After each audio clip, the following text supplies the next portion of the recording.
Hello, yellow and orange belts. It is Thursday, June 4th. This week we've been working on our fundamentals of curriculum.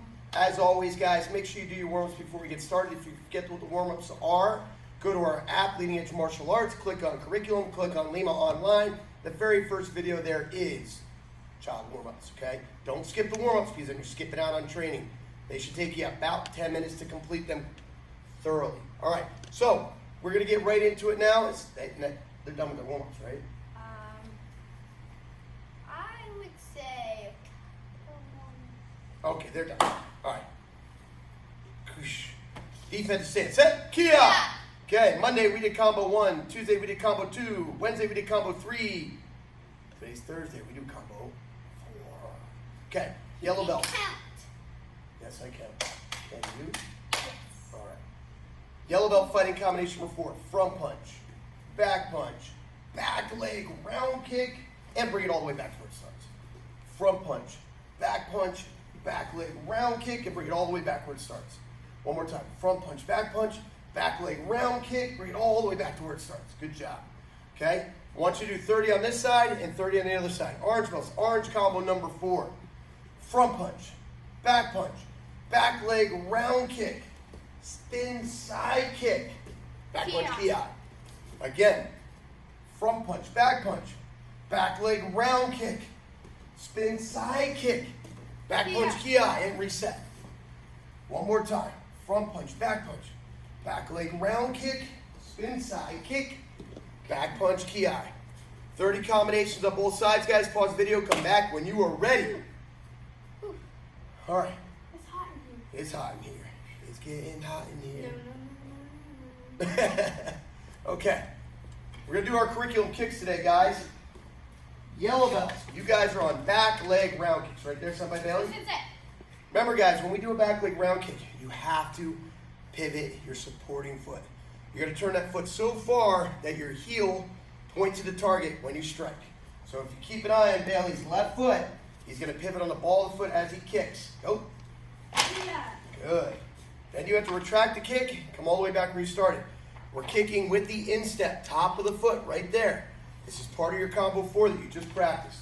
You're too far away, somebody else. Right? Go. Yeah. Go. Yeah. Go. Yeah. Go. Yeah. Awesome. 30 kicks on both sides, guys. Get after it. Orange belts, you're on spin side kicks. As always, the first thing that comes around is your head. Got to get your head around to be able to do this. Get closer. Your noggin. Okay, turn and look, and throw a side kick.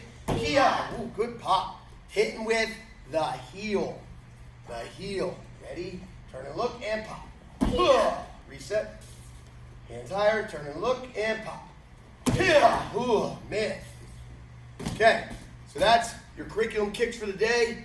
30 sets, or 30 reps on each side. Pause the video, come back when you guys are done. All right, welcome back. Today I want to talk to you about your keyword. Your keyword is focus. Focus is one of the first words that we talked about when you first started up there with discipline and self-defense and confidence. Focus means to concentrate on one thing and one thing only. To pay attention to one thing and one thing only without distraction. When you're focusing, you're not distracted by the things going on around you. For example, when you're in school and your teacher's trying to talk to you, you're focusing on what your teacher is saying, and you're not distracted by what the kid's doing next to you, while they're tapping their pencil, or the noise is coming from the hallway, or the kid's playing at recess. You're focused on what you're supposed to be working on at that moment. You're like a horse with horse blinders on, and you're not checking out all those distractions.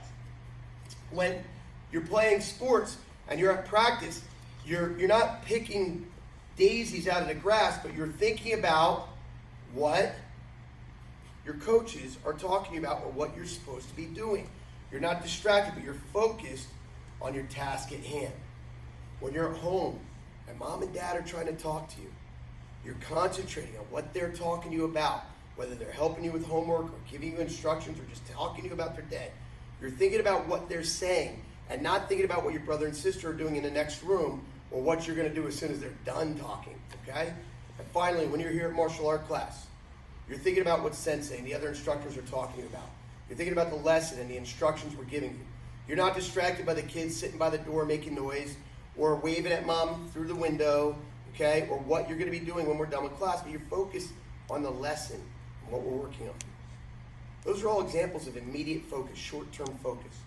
But we also have to focus on other things like accomplishments, our goals, what we want to accomplish over time.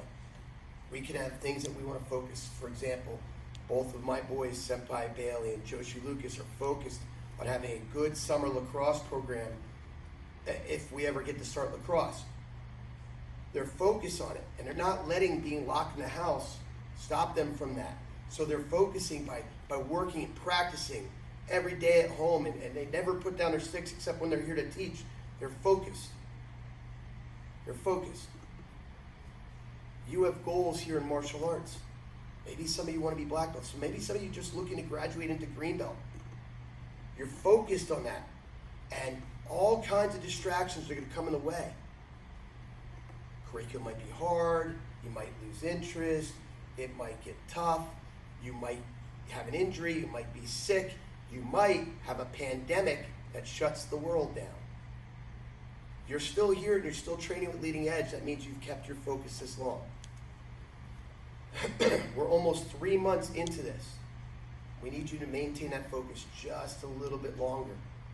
Maintain that focus just a little bit longer so we can get back together and get back to work on following through with your goals. Focus is your key word for the day. All right, guys, so this week we've been working on a break falling series. We did some break falls forward and we did some break falls backwards.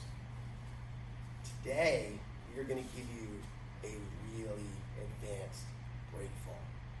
We are going to teach you what we call dive rolling. Now for this, I want you guys to put on your headgear if you have it, okay? Make sure you have a lot of space in your room so that you're not going to run into the TV or into a couch or into a table. You got to have some space, okay? Now, a dive roll is a great self-defense technique. Let's say Senpai Bailey's standing here and some bully comes up and shoves him from behind. Boom. He goes right into a dive roll and he comes up in his stance. Now you can even do that and come up in your stance facing the bad guy. Good, just like that. Or maybe you're running away from an angry mob and you trip and you come up ready to fight, okay? Or you're skateboarding or snowboarding and you catch an edge and you wipe out. Whoa! You dive roll so that we don't get injured. Now, dive rolling is not somersault. This is a somersault. Okay? That's a somersault. Somersaults are heads on the ground. We don't want our head to ever touch the ground. Okay? We're going to get hurt that way. And our feet are going to slam into the ground like kickstands. And it's not going to allow us to get back up. So when we dive roll, we're going to go over one shoulder. We're going to get our head out of the way. And we're going to come up on the opposite side. So it'll look a little bit more like this. And like I said, I want you guys to take this very, very slow and have your headgear on if you have it, okay? So your feet are underneath you. Come a little closer, something like that. Your feet are underneath you. Your hands have to touch the ground. And we're going to go over one shoulder and our head goes to the other side. It's like this. I'm here. I'm going to tuck my chin. I'm going to push with my legs and roll over my shoulder. Now, I'm also a couple of pieces of advice in this. We're going to tuck our back leg. That allows me to come up on my knee. Okay? Tuck that back leg, come up on that knee. Another thing that's very important. When we're in this position with our hands down, we don't want our legs out like this, because then when we go to roll, we're going to do a hot dog roll instead of a dive roll. Okay? So, our feet have to be underneath us so I can push, excuse me, Bailey. I can push with my feet. So here we go. We're coming right at you here. Thank you. Okay, we're coming right at you here. Hands are down and we push. Just like that. All right? Guys, have some fun with your dive rolling today. It's another version of break falling.